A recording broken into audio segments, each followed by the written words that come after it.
À 2 pas de Tonnerre, nous continuons notre parcours pour découvrir l'appellation Bourgogne-Épineuil.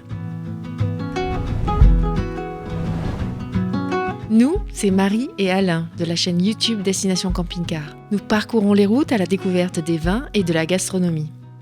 Bienvenue dans notre road trip en Bourgogne.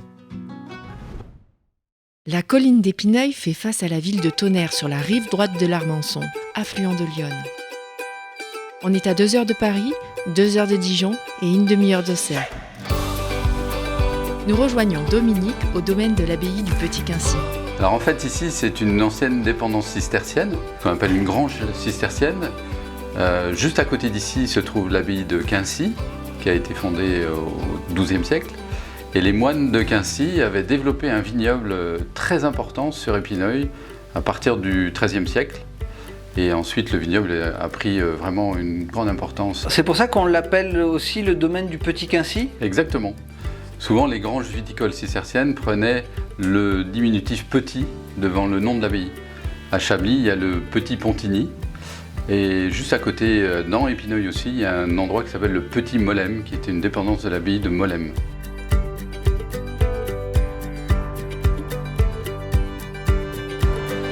La particularité de ce vignoble, c'est qu'à un moment dans sa vie, il a presque disparu. Entre 1960 et 80, il restait pratiquement plus de vignes. Il a commencé à se replanter à partir de 1975. Assez rapidement, ça reste un vignoble confidentiel, mais malgré tout, beaucoup de gens commencent à s'y intéresser vraiment. Le vignoble renaît à la fin des années 70 et c'est en 1993 que la dénomination Épineuil reçoit son identité propre au sein de l'appellation Bourgogne. Pour moi, la particularité vraiment des Bourgogne-Épineuil, c'est la finesse, l'élégance, la minéralité très délicate. Qualifiés de vins de dentelle, légers aux ailes d'ange, les vins rouges de l'appellation Bourgogne-Épineuil sont issus du cépage Pinot Noir et les rosés des cépages Pinot Noir ou Pinot Gris.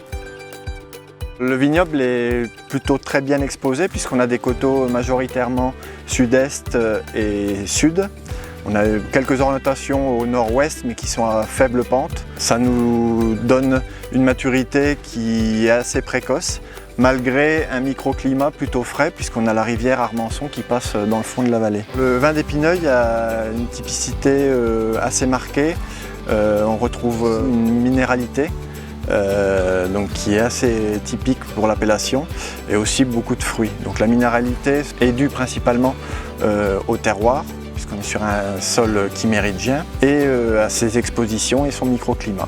D'ici ou même d'un peu plus haut, on arrive à dominer tout le vignoble d'Épineuil, donc de la côte des Beaumonts, ici les Daneaux, et puis à notre gauche on a les Fauconniers et en plus on domine le village d'Épineuil et la ville de Tonnerre en arrière. Pascal, j'ai entendu dire qu'il y avait quelqu'un de célèbre qui était né à Épineuil. Oui, Épineuil est le village natal d'Alfred Grévin, très célèbre dans le monde entier pour son musée de cire à Paris.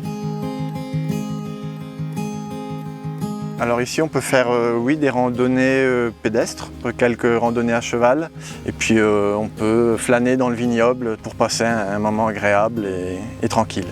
La partie vallonnée du vignoble est abritée par la forêt des vents froids du plateau de Langres, ce qui crée un microclimat favorable à la culture de la vigne. Après cette escapade sur le vignoble en compagnie de Pascal, il est temps d'aller se restaurer et nous avons le plaisir de partager une table gourmande chez Dominique avec des invités de choix. Patrice, le sommelier, Benoît, l'œnologue, Guillaume, l'éleveur et Thomas, le fromager. Nous sommes sur le domaine Firmillon, dénomination Épineuil rosé, à base de pinot noir. On fait un plat de gourmandise avec du fruit, une belle fluidité. Pour accompagner ce rosé, nous allons déguster un tartare de veau de lait aromatisé aux épices et au parmesan.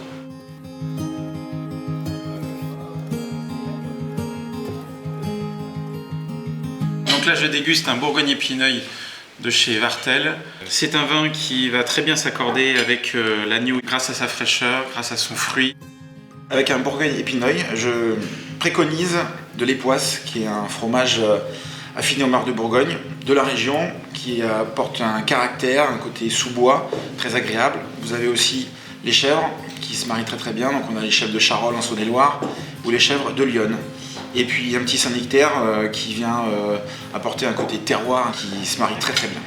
Sur la rive droite de l'Armançon, le village d'Épineuil propose une vue imprenable sur le canal de Bourgogne et la vallée de l'Armançon. Terre de vin rouge mais aussi de rosé, il offre des vins, les Bourgogne-Épineuil, fins et délicats, confidentiels et rares, à découvrir absolument.